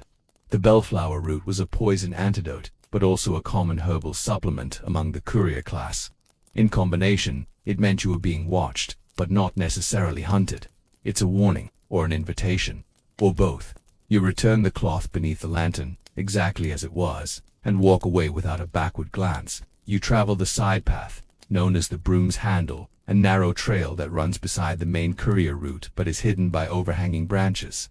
As you walk, you pass old signposts, birch branches bound with copper wire, a cluster of feathers, tied to a vine, each one a soft confirmation that you're not alone in your solitude. The scholarly debate now rises in your mind, like steam from a hot spring. Some say these symbols are apocryphal, romantic inventions of modern historians who want couriers to be folk heroes. Others claimed they were a critical part of the nonverbal intelligence networks that crisscrossed East Asia long before the West conceived of its own espionage traditions. Your fingers touch the bark of one such tree, where a pattern has been etched so faintly it could be mistaken for natural grain. You trace it anyway. It spells a single word in the Courier dialect: split. You reach a clearing known as the Fork, where two trails diverge like ribbon threads. One leads to the coast, the other inland toward the old palace ruins. Your mission is complete, but you sense that something lingers, unfinished. You pause. Look up. The sky has begun to pale. Dawn not far off. The first bird calls out a short, clipped chirp that repeats thrice. That's not a natural pattern. That's another signal. You smile faintly. Someone's watching over you, or watching you. Either way, the game continues. You take the inland trail, legs steady despite the miles behind you. The cold air burns your nose slightly as you breathe deep and even. You are still part of the message, even if you no longer carry one. You are the courier who knows not just the terrain but the silence it demands, the shadows it demands, the questions it never answers directly. As you move, you remember your mentor's words, said not in a lecture hall or under a tiled roof but whispered beside a stream under starlight. We are not the ink or the paper. We are the wind that carries it. Sometimes gentle, sometimes sharp, always unseen. You press forward, the forest brightening around you, the world beginning to wake. But you remain in twilight, in that narrow space between seen and unseen, heard and unheard. A courier once more, or maybe always. The letter that burned mid-delivery. The path toward the old palace ruins begins as a thread of gravel but quickly turns to cobblestone, uneven and worn, each stone carrying the ghosts of footsteps long gone. You follow the curve of it without hesitation, the mist curling around your ankles like lazy cats. Dawn breaks in layers, not all at once, a gradual unfurling of pale light across the tops of the trees, then down their trunks, until even the moss on the shaded rocks gleams softly. The air smells of pine needles and early morning damp, but beneath that, a fainter scent lingers: tallow, burnt oil, and something metallic. The kind of smell left behind by torches, not firewood. Someone has passed through here recently, and not with subtlety. You slow your pace, not to hide, but to listen more carefully. The stone path ends at a crumbling archway where the palace walls once stood proud. Only the foundation stones remain now, and a scattering of moss tiles that hint at long-faded glory. Mainstream historical fact: the Joseon dynasty saw hundreds of noble estates, hunting lodges, and minor palaces fall into disuse or disrepair, especially in remote areas. Some were decommissioned by royal decree, others simply faded into legend, swallowed by time and forest. This one known in old maps as Seokjin Holosan, recorded in the official court registry. And yet you know it well. It was once a safe relay for couriers running messages too delicate for the main channels. Inside the broken gate, the ruins stretch out like a ribcage, pillars and beams jutting up from the earth, their angles sharp, skeletal. And then you see it, a figure kneeling at what used to be the central hearth, not hiding, not waiting, simply present. The figure is elderly, wrapped in grey robes with a conical straw hat set aside on the ground. They're grinding something in a stone mortar rhythmically. The smell reaches you even from a distance: ginger root and dried ginseng, maybe licorice, a medicinal blend. You approach slowly, keeping your hands where they can be seen. The figure doesn't flinch or turn. Instead, they say without looking up, "The courier who does not stop is one with no name." You bow your head slightly, replying, "Then let me be nameless today." The figure finally looks up, and for a moment, their eyes gleam with amusement. They nod toward a cracked bench. You sit, no words exchanged after that. The message is already understood. You are here to receive, not deliver. And what you are receiving is not a scroll. It is knowledge, a quirky fact. Some couriers, particularly in the highlands, were also trained in traditional Eastern medicine, not formally, but through field necessity. Roots, herbs, and natural salves were part of the invisible kit every seasoned messenger carried. After all, there were no doctors on the hidden trails. The old figure offers you a cup carved from gourd, filled with a steaming brew that smells earthy, slightly bitter. You drink it, not out of obligation, but ritual. The warmth spreads slowly, clearing your sinuses and loosening the ache in your legs. Across from you, the elder begins speaking, not stories, but riddles. Poetic and odd. What walks with no footsteps, speaks with no tongue, and dies when remembered. You don't answer. You're not supposed to. These are not questions to be solved but absorbed. The scholarly debate arises in your mind like a gust through dry leaves. Were such encounters part of an actual courier network, or merely mythologized wisdom figures retrofitted into the lore by later generations? There's little evidence, a few records, but the couriers themselves always spoke of them. Wisdom ghosts, trail sages, not spirits exactly, people who existed on the edge of maps and history, chosen for reasons no one questioned. You stay until the tea is finished. Then the elder draws a symbol in the dust with a stick, two curved lines cradling a single dot. You recognize it immediately. It's a transfer point. Not for you, for another courier. But your job now is to mark the way forward. You stand, bow, and press your palm to the ground over the symbol, adding your own sign in return, a spiral made with 3 circles. Message passed. You leave quietly, retracing your steps to the back edge of the ruins where an overgrown garden path once connected to the river roots. The vines are thick, but the stone path beneath remains. You follow it. The journey shifts. What was once forest becomes reeds, tall and whispering, brushing your shoulders and humming in chorus with the breeze. This is the stretch known to few as Feather Trail, a place where sounds move slower than light, where even the crunch of gravel seems muffled. It's said the trail was named after a legendary courier who walked it so lightly birds nested on his shoulders. Nonsense, of course, but something about the trail does invite that softness. You adjust your pace, letting your steps fall in sync with the wind. Another mainstream fact: Korean couriers often traveled through areas rich in folklore and spiritual beliefs, adapting their routes around sacred mountains, haunted valleys, and forbidden places where locals warned no one should pass at. Now, these warnings weren't always ignored. In fact, some were built into official avoidance maps, an acknowledgement that even logic must bow to the collective fear of centuries. As you continue down the Feather Trail, you notice stones, stacked by the side, small cairns, carefully balanced, 1 for safe passage, 2 for a lost comrade, 3, you know, is for danger ahead. You count 6, that's troubling, but you do not turn back. You reach into your satchel, not for weapons, never weapons, but for the wax paper packet that contains a trail charm, an iron coin wrapped in birch bark. You press it to your lips, then toss it into the reeds, an offering, a promise to pass in peace. The reeds part, not physically but in tone. The wind shifts, the way ahead clears, and you keep walking. Why couriers were always half-fed. You walk with your hands tucked into your sleeves, fingers curled for warmth as the Feather Trail narrows, the reeds closing in like the ribs of a beast slowly exhaling. Your feet make no sound now, not because of training, but because the earth itself is soaked with morning dew and river mist. Everything feels damp, muted, and heavy, yet somehow gentle. You pause for a moment and tilt your head, catching the faint gurgle of water ahead. The river, you've arrived at the mid-route tributary, is sleepy, shallow channel that bends like a silver thread through the valley. A single log bridge spans it, too narrow for carts, too smooth for comfort.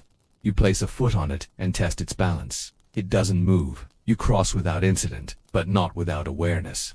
Once on the other side, you kneel at the bank and dip your fingers into the water. It's cold, clear, and faintly smells of moss and distant pine needles. A mainstream historical fact: rivers were lifelines in ancient Korea, not just for water and irrigation, but as natural communication routes. While much of the public travel happened on footpaths and roads, couriers often used minor tributaries and riverbanks as guiding corridors, linking one mountain region to another, even using boats disguised as fishing vessels when necessary. But this river is not for travel. It's for passage, in another sense a quiet checkpoint, a liminal zone. You remove a small stone from your pocket and place it at the water's edge, flat side up, engraved with a pattern, a thin triangle enclosed by 5 dots. The mark signals safe passage completed. Anyone following your route will see it and know not to disturb the area. As you stand and adjust your robe, you notice a flicker of red in the trees up ahead. Not flame, fabric, a strip of crimson tide, around a branch, fluttering in the breeze. You approach, cautious. It's an old trick used to lure or to warn, but you see the second marker, a gray feather tucked into the knot. Together, red cloth and gray feather mean unexpected delay. Do not proceed. You crouch, scanning the surrounding woods. The trees here are twisted oaks, their bark flaking like old scrolls. Their roots sprawl across the forest floor like serpents. You find a notch in one trunk, reach inside, and retrieve a folded parchment. It's blank at first glance, but when you hold it to the light filtering through the canopy, faint ink becomes visible, written in a cipher that only active couriers know. It reads, "Shadow by the northern ridge. Intercept likely. Use mirror path. You breathe out through your nose, not fear, preparation. The mirror path is a route few even among your network know. It was designed as a backup in case of total compromise. Narrow, treacherous, and mostly upward, it snakes through a ravine known for its loose rocks and sharp winds, a quirky fact. In some courier circles, the mirror path was rumored to be cursed not because of ghosts, but because messages sent along it never returned the same. Some say the path itself reshaped the meaning of the scrolls. Others say those who used it came back changed, silent, distant, even haunted. You don't believe in such things, but your breath does catch slightly as you pivot northward toward the start of the ravine. The terrain changes immediately. The gentle reeds give way to coarse gravel and thin, spindly trees that offer no shade, no cover. The wind here doesn't whisper, it scrapes. It pulls at your sleeves and tries to unfasten the ties of your cloak. You walk with your head slightly bowed, protecting your eyes from grit. The sun is now fully risen, but you wouldn't know it. The sky above this stretch is always pale, always washed out like ink left too long in the rain. You spot an old milestone partially buried under a clump of grass. You clear the dirt with your sleeve to reveal a familiar etching, a teardrop within a hexagon. It means you're still unseen, encouraging you keep moving. The mirror path requires not just memory, but instinct.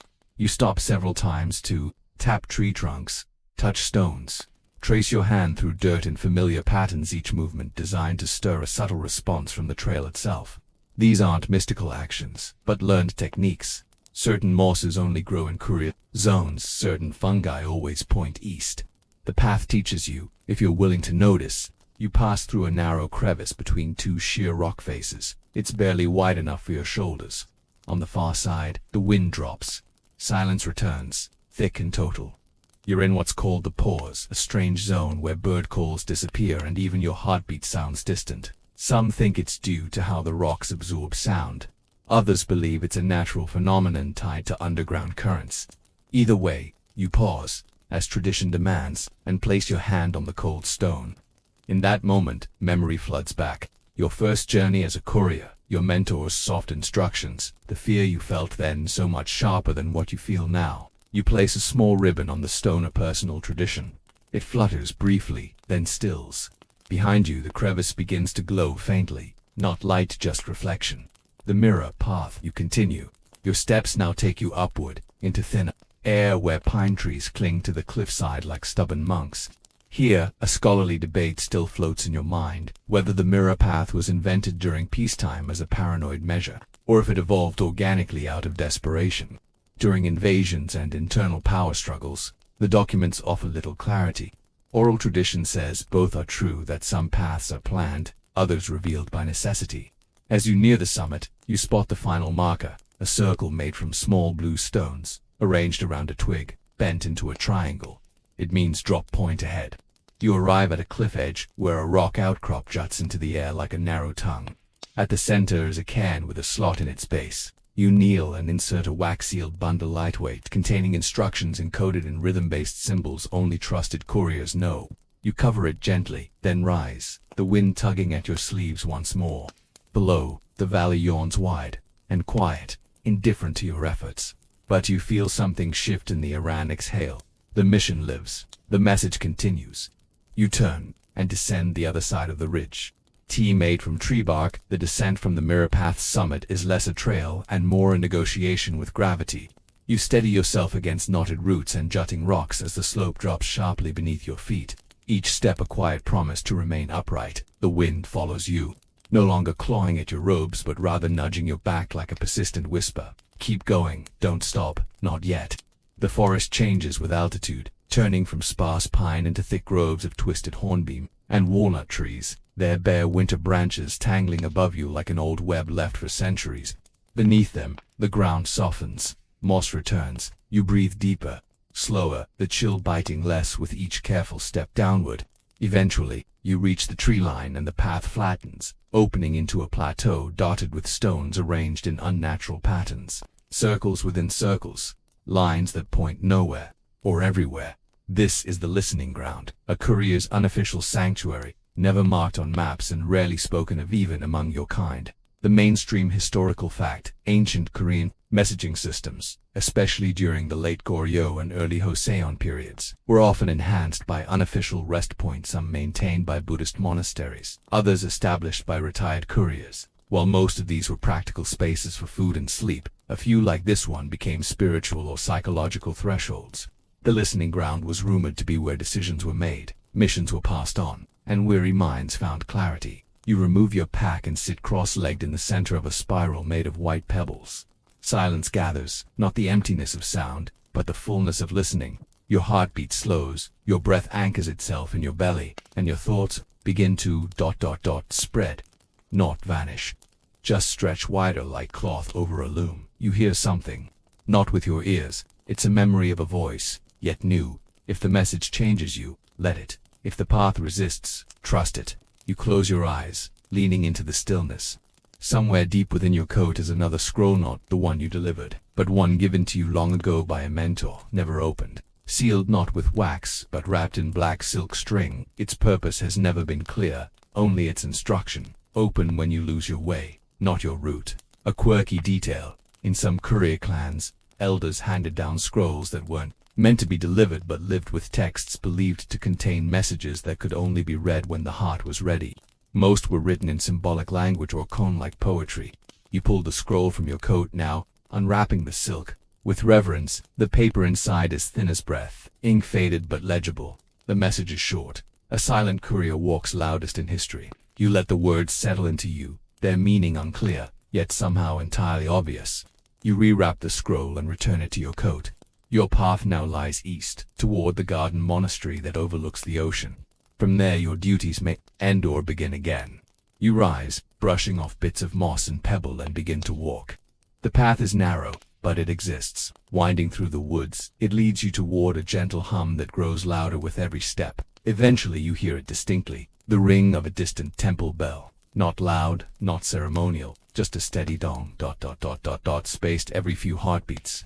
The bell is not announcing you. It announces itself, always. And you are merely entering its presence. A scholarly debate that surfaces here concerns the role of Buddhist monks in the courier network. Official records suggest that temples acted primarily as rest points or supply stations, but oral histories imply deeper involvement. Some monks were once couriers themselves. Others provided coded wisdom through chants and artwork. Even the structure of monastic gardens is believed by some to mirror the secret routes used in state communication. You arrive at the temple gates by mid-morning. They are simple wooden beams, carved with weathered sutras. No gods, no questions. You step through and into a courtyard surrounded by low stone buildings. Their roofs curved like the backs of sleeping dragons. A few monks sweep leaves despite there being no wind. You bow gently, and one returns the gesture, then points to a side building. You make your way there, your boots leaving wet prints on the stone path. Inside you are greeted by silence, not emptiness but anticipation. A scroll lies on a low table, unsealed, with your name written in brushstroke. You hesitate, then pick it up. The message inside is not political or military. It is personal. From someone long assumed gone, a friend, a rival, perhaps both. The words say the message is not the scroll, it is the one who carries it. Meet me where the sea divides. You blink slowly, the weight of it settling into your bones. The sea divides in many places, but only one is known by that phrase, where two cliff faces rise like open palms beside a narrow bay, separating the northern and southern provinces. That place is 2 days' journey from here. You roll the scroll and tie it with plain twine. No seal, no pretense, just intention. Before you leave, the monk who greeted you returns. He holds out a fresh water gourd and a small pouch of dried rice and salted fish. No words exchanged. You bow deeply, grateful. Outside, the bell tolls again. You look up. The clouds have parted, revealing a sky the color of porcelain and ash. A soft wind rises, playful, carrying the scent of pine and ocean salt. You tighten your pack, adjust your coat, and begin walking. Your legs ache, your boots are worn, but you walk with the certainty of someone not delivering a message but becoming one. The courier moves not just between cities or across provinces, but between silences. You follow the path down the hill, where the forest rises again like a theater curtain preparing for the next act.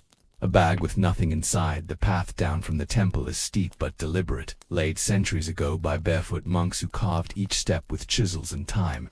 You descend slowly, your eyes adjusting to the dappled light filtering through bamboo thickets. Bamboo stalks rise on either side of you like green sentinels, their leaves swaying gently as if whispering secrets from one stalk to the next. The air is lighter here, laced with ocean salt and the faint perfume of wildflowers waking with the sun. Every few steps a tiny bell somewhere in the distance chimes, not from a clock, but from a string hanging off an old cedar post struck by the wind alone. You stop beside it and listen. 3 rings, then silence, then 1, the old code again. You are being followed, but not necessarily threatened. The rhythms suggest a tailing pattern, whoever it is. They're not close, not hostile, just present. So you keep walking. It's part of the work. You are never truly alone when you carry silence as a language. The path opens onto a terraced rice field, abandoned in winter. The paddies are empty now, filled with ghost water and a glaze of frost, like sugar over glass. You pause and kneel at the edge of the field, dipping your hand into the frozen soil and rubbing it between your fingers. It smells right. This used to be a courier relay farm, one of the disguised safe houses where messages were handed off not in scrolls, but through crops. Mainstream historical fact. During periods of censorship or civil unrest in the Hosean era, some messages were delivered through coded harvests, where the shape of the rows or even the presence of specific plants indicated safe passage, warnings, or call to actions for the next courier. Barley for go, millet for stay. A lone pepper plant meant death along the path ahead. Here there is only clover, but it grows in strange arcs. You trace it with your eye. It spells time bends. Go slow, so you do. The ridge ahead looms like the bow of a ship, its rock face sheer and glistening in the morning dew. The sea waits on the other side, though you can't hear it yet. Just the rustle of wind pushing through dry winter reeds and the occasional call of a magpie overhead. As you ascend the ridge, your pack feels heavier, not from weight, but from memory. Every step brings you closer to the place known as the Sea Divide, where geography and symbolism blur into one. You recall what the scrolls said. Meet me where the sea divides, and you know what that means. Not just a location, a reckoning, a quirky fact. The Sea Divide, or Habakchi, as it's sometimes called in old texts, was once the border between rival provinces who refused to fight but also refused to unify. Messages passed through there were required by law to be verbal only, no scrolls, no ink. A voice carried through space, not paper.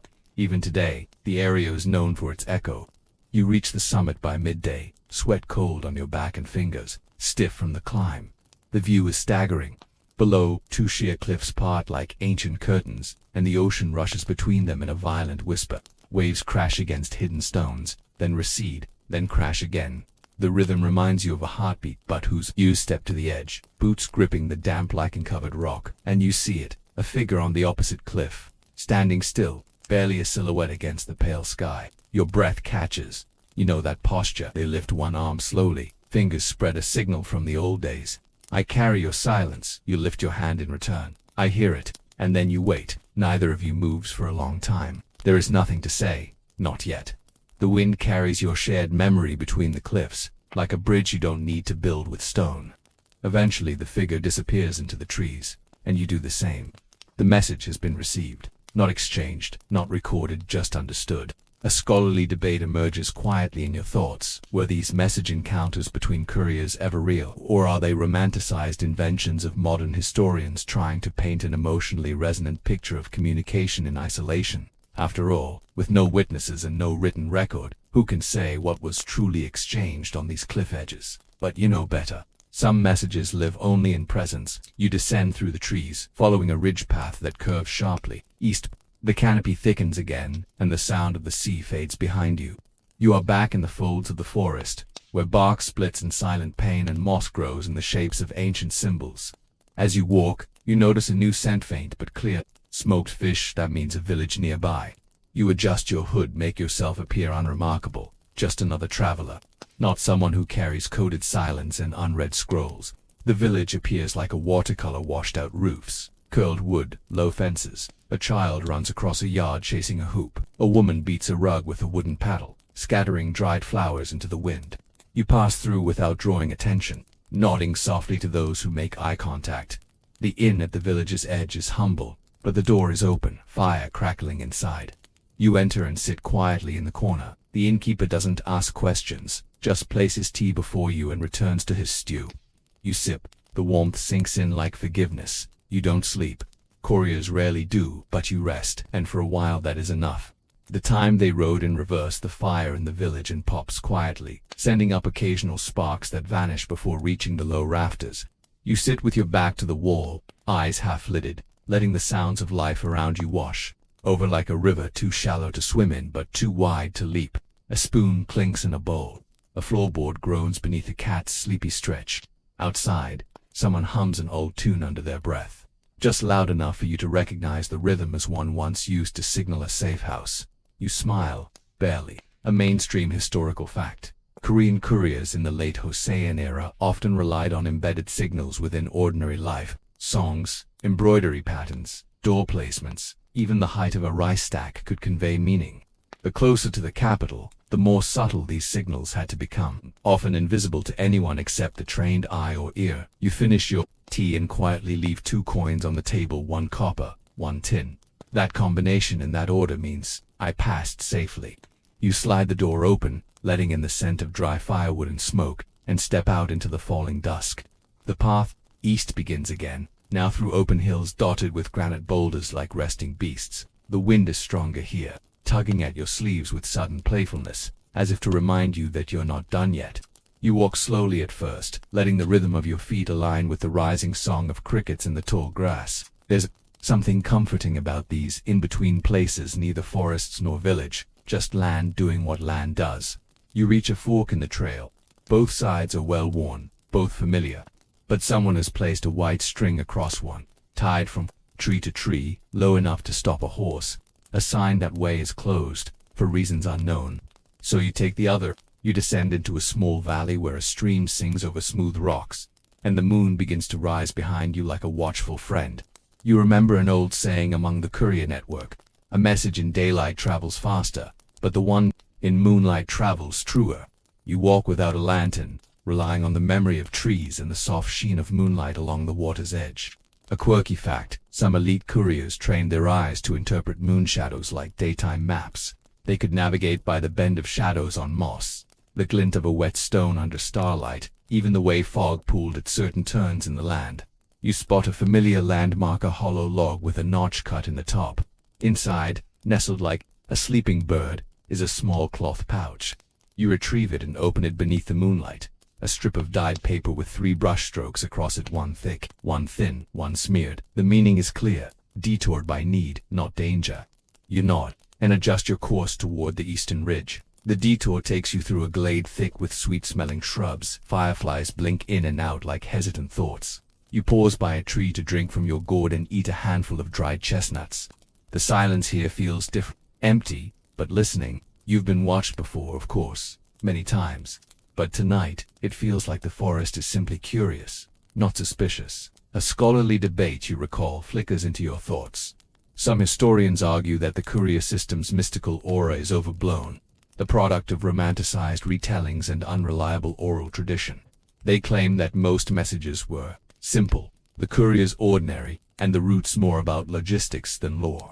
But they overlook something essential: the trust placed in these individuals, the enormous responsibility carried not on paper but in presence. You reach the base of the ridge just as the moon crests its highest point. The path up is marked by 3 white stones set in a triangle. You climb slowly, not from exhaustion, but reverence. Each step echoes with the weight of all the silent feet before yours. At the top, you find a stone bench overlooking a wide field of black water, a man-made reservoir. Still as polished obsidian, you sit. This is another unofficial post, known only to couriers who passed a certain threshold. The water is used, not for drinking or irrigation, but for reflection, literal and metaphorical. You look down and see your face, distorted slightly by a breeze. Older than you remember, tired but calm. A quiet laugh escapes you. Who would have thought that carrying silence could be so heavy? You reach into your coat and remove a second scroll, not sealed, just wrapped in plain linen. This one isn't yours. It was given to you 2 days ago by another courier. You were told, deliver this only if asked for it with the proper question. You unwrap it, reread the title. It says nothing of politics or orders. It simply reads, the names that remain. You wonder what's inside. You do not open it, not yet. Instead, you place it back into your satchel, rise from the bench, and continue east. The path now descends again, winding through a sparse grove of plum trees. Their bark gleams under the moonlight, and you pluck one early blossom from a branch as you pass. You tuck it behind your ear, a tradition, a reminder that even in winter, something can bloom. The village you seek lies just beyond this grove, near the old watchtower ruins.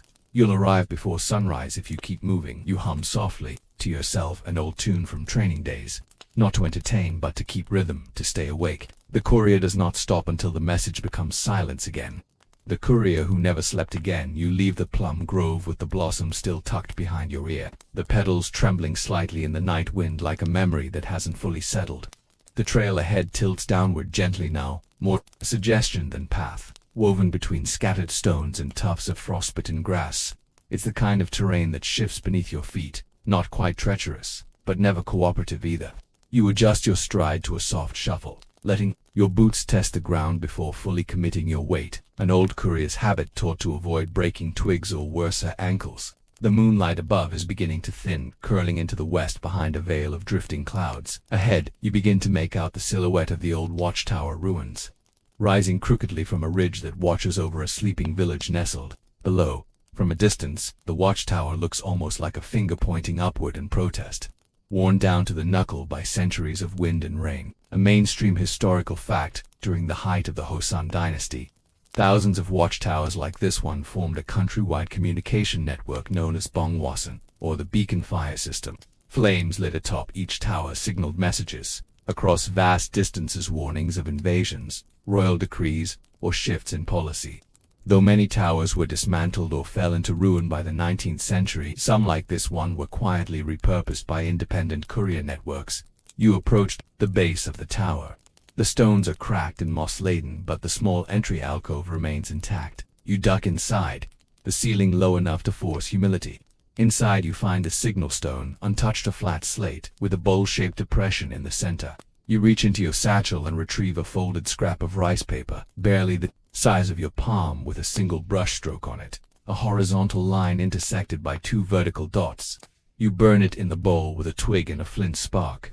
The smoke rises lazily and leaks through a crack in the ceiling, visible only from above. You wait. 5 minutes pass, then 10. Then faintly, a reflection flashes from a distant hilltop, a polished mirror catching moonlight. 1 blink, 2, 1 a return signal, message acknowledged. You breathe a little deeper and step back out into the night. The village below is visible now, a quiet clutch of roofs and chimneys, no lanterns burning. You descend quietly, like mist down a slope, your presence becoming smaller and lighter with each step. A narrow dirt path leads to the village's edge, where a wooden gate stands partially open. You slip inside and follow the scent of wet wood and sleeping livestock. A lone rooster eyes you but doesn't crow. Even the animals seem to respect the work. At the center of the village is a well. You sit on its stone rim and listen, not for danger, but for rhythm. It's said that every village has its own breathing pattern, and this one inhales in long pauses and exhales with soft creaks from shuttered windows. A quirky fact: some ancient Korean villages were designed acoustically, with curved alleys and well-placed stones that allowed whispers to travel unnaturally far. Messages could be passed during the night from one end of a hamlet to another without a single step taken. You remove your boots, rubbing your sore feet in the moonlight, and set them neatly beside you, a pair of slippers away to the base of a nearby door, an invitation. You rise, knock, once softly, then twice in quicker succession. The door opens. A woman in plain robes gestures you inside without a word. Her hair is streaked with gray, but her back is straight and her eyes sharp. She was once a courier too, you can tell by the way she watches your hands more than your face. Inside, the room smells of ginger and ink. A low table holds 2 cups of steaming barley tea. You sit opposite her and place your satchel between you. Neither of you speaks. Words are unnecessary for those who understand silence. She pours the tea, sliding a cup toward you with practiced grace. The warmth of it moves through your chest like soft music. After a long pause, she finally speaks. Do you have the names? You nod and pull the scroll from your coat, the one labeled the names that remain. She doesn't touch it. Instead, she waits for the proper response. The coded question: did the plum tree bloom before the crow landed? You ask. Her smile is slight, but unmistakable. Only if it snowed in spring. With the exchange complete, she accepts the scroll and places it in a carved wooden box by the hearth. Not to be read now, maybe not ever. Sometimes names are just meant to be protected, not spoken. A scholarly debate floats in your mind like steam from the tea. Were these coded dialogues ever officially sanctioned, or were they inventions of marginalized couriers, women and outcasts who built their own systems beneath the radar of dynastic law? Traditional records are silent on the matter, but artifacts like this house, this tea set, this ritual suggest a separate network entirely, one that lived beside the official one, just more quietly. The woman offers you a futon and gestures to a woven mat. "Rest," she says simply. You do not argue. The mat is thin but softer than the ground. You lie down, staring at the ceiling, rafters, counting the knots in the wood as your body releases its tension one muscle at a time. Somewhere nearby a dog barks once, then settles. A wind picks up, carrying the sound of waves in the distance. You listen as the village breathes. You to sleep. Your final thought before slipping into dreams is this: you delivered silence, and silence received you in return. A network of silent inns morning arrives not with trumpets or sunlight, but with the soft brush of roasted grain on the air and the faint murmur of water ladled into wooden buckets. You wake slowly, one eye cracking open to see the fire from last night still warm in the hearth, its embers glowing like old memories that refuse to fade entirely. The house is quiet, save for the rhythmic scrape of a broom somewhere behind the thin paper walls. You sit up, stretch your arms, and feel each vertebra click into place like beads on a worn abacus. The woman from last night is gone, but a bowl of porridge waits beside your futon steaming, topped with a single candied chestnut. You eat slowly, savoring the warmth, letting your senses settle into the new day. Outside, the village is already awake in that curious rural way, noisy but gentle, purposeful without urgency. A child walks past carrying a bucket larger than their head. A man pushes a cart loaded with kindling, whistling a tune that might be older than the village itself. You lace your boots and step into the chilly air, stretching your hands toward the sky like a tree testing its limbs. The morning is crisp and clear, the sky an impossible blue that almost feels too bright for the work ahead. The road east awaits, once more. Today's destination lies at the edge of the sea, a hidden cove beneath a cliff where the final leg of your silent journey must take place. You set off, passing beneath a wooden gate marked with a red ribbon. A mainstream historical fact, red silk ribbons tied around village gates in pre-modern Korea served various purposes, from marking festival seasons to signifying safe passage days for traveling monks or messengers. For couriers, they were often used as subtle signals: red for safe, black for danger, green for rest stops, and gold for unknowns. The ribbon here flutters lazily in the wind. You smile slightly. Someone's been expecting you. The trail coils, like a sleeping snake through coastal hills that smell of pine, brine, and the occasional hint of charcoal. As you walk, the wind picks up, tugging at your coat like an impatient child. You tuck your scroll case tighter beneath your arm and press onward. Somewhere in these hills is the whispering Bella stone marker that predates even the Joseon dynasty, carved with ancient script that nobody alive has successfully translated. A quirky fact. Folklore claims the marker hums when couriers passed, reading their footsteps and whispering them back years later to other travelers. It's said that if you kneel by it and press your ear to the stone, you might hear your own footsteps.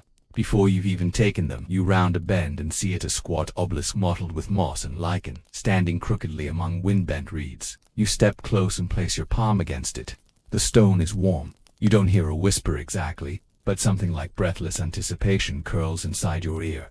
Not spooky, just intimate. You bow your head and move on, grateful for its presence. Further down the path the terrain shifts again. Rocks become smoother and the ground dips suddenly into a bowl-shaped valley where the ocean finally greets you. Not with crashing waves but with a slow rhythm of foam curling against black sand. The cove is small, flanked by cliffs that rise like guardians, their surfaces striated with generations of salt and time. Here lies the tide stone, your true destination. This is where messages die or transform. A scholarly debate persists around this place. Some say it was once a penal colony. Others insist it was a meditation site for monks who took vows of silence so deep they forgot how to speak. But among couriers the story is more symbolic. The tide stone is where burdens are laid down and silence is exchanged for clarity. You walk slowly across the sand, your boots sinking slightly with each step. The wind sings between the cliffs, low and mournful like a flute played through a broken reed. The stone itself sits at the tide's edge, half buried and worn smooth. Upon its surface are dozens of shallow indentations, fingerprints perhaps. You kneel before it and reach into your coat. The final scroll marked, unsealed, unspoken, rests in your palm. This message was never meant for a person. It's a message to the path itself. You press the scroll gently into one of the indentations. The tide comes in and weights the stone. The scroll begins to darken, the ink bleeding slightly across the fibers like it's finally exhaling. You sit back on your heels and close your eyes. You breathe in silence, you exhale silence. And then footsteps behind you. You don't flinch, you don't turn around, because you know who it is. Or maybe you just know what it is. The next courier. The path never ends, it just changes feet. A gentle hand touches your shoulder, then withdraws. A signal of receipt. A mainstream fact most historians overlook is how many messages in ancient Korea were never documented in archives because they were never written. Entire missions passed silently. Voice to voice, hand to hand, body to body. What matters is not who carries the message, but that it moves. You open your eyes, the scroll is gone. The tide stone has accepted it. You rise and dust the sand from your knees. Behind you, the cove is empty again. Whoever came for the message is already gone. That's the way. You do not turn back up the path yet. Instead, you walk toward the sea, boots leaving wet prints that disappear as the tide pulls in. You remove the blossom from behind your ear and let it fall into the water. It spins gently, then floats away. You sit on a smooth rock and close your eyes again, letting the sound of water and wind lull your breathing to a slower rhythm. There is no next assignment. Not yet. This moment is yours, and for once, that's enough. When a cracked bell meant war, you stay by the sea for longer than intended, letting time loosen its grip like an overused knot finally slipping free.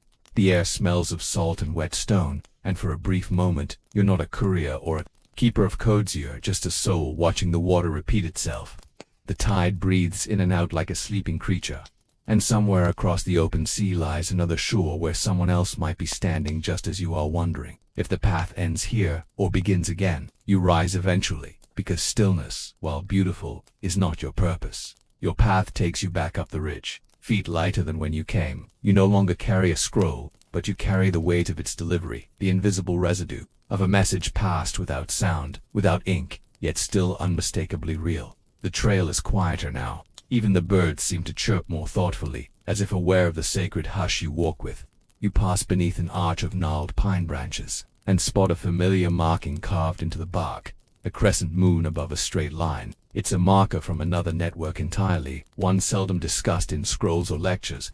A mainstream historical fact. While the government courier systems of ancient Korea were highly structured and documented, there existed parallel informal networks operated by women widows, shamans, midwives who exchanged knowledge, warnings, and messages beneath the notice of official systems. These couriers moved between villages and mountains, often under the pretense of healing or ritual. A quirky fact, in some regions, these women were known to braid secret messages into their hair, small loops and knots, indicating coded information, only decipherable by others trained in the same tactile language. You wonder if the message you delivered today originated in one of those braids. The path leads you back toward the inland hills, away from the sea and into lower, warmer ground. The trees change to broadleaf now, their bark smoother leaves, thick and heavy with spring's early dew. You pass through a forest that smells of cinnamon and old leather. It's here you spot another courier.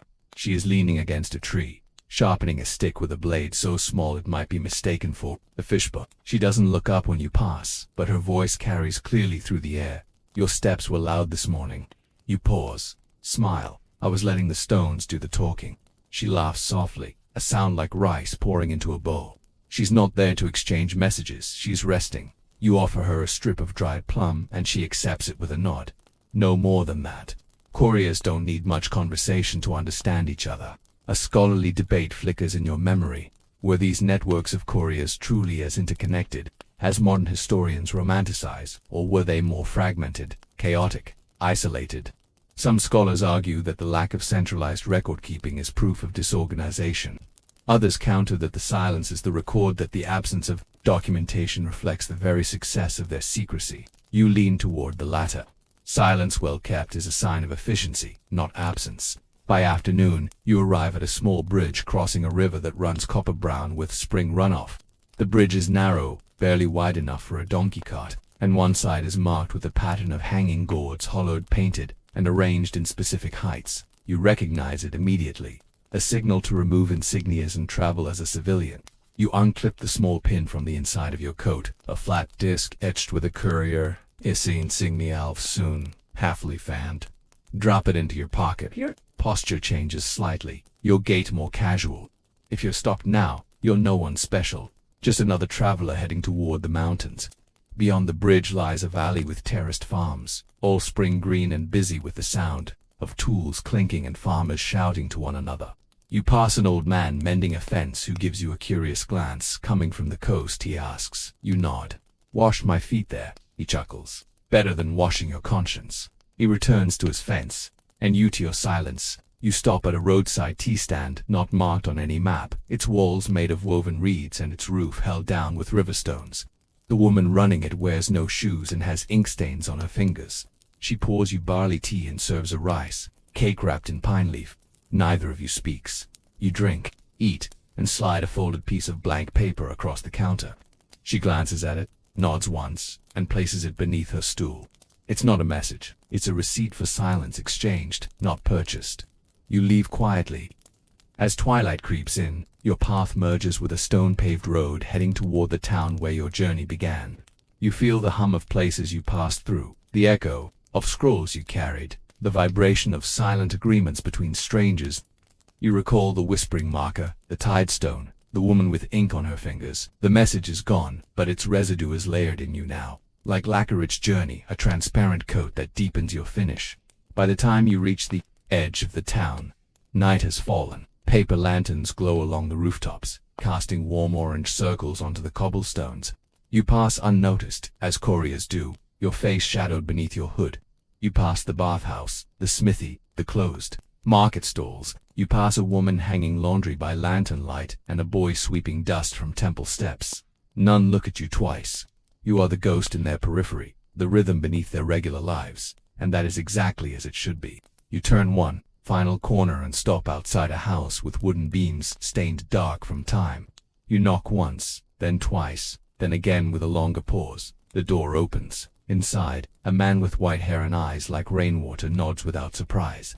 He steps aside. You enter, and finally you speak the first words in days. It's done.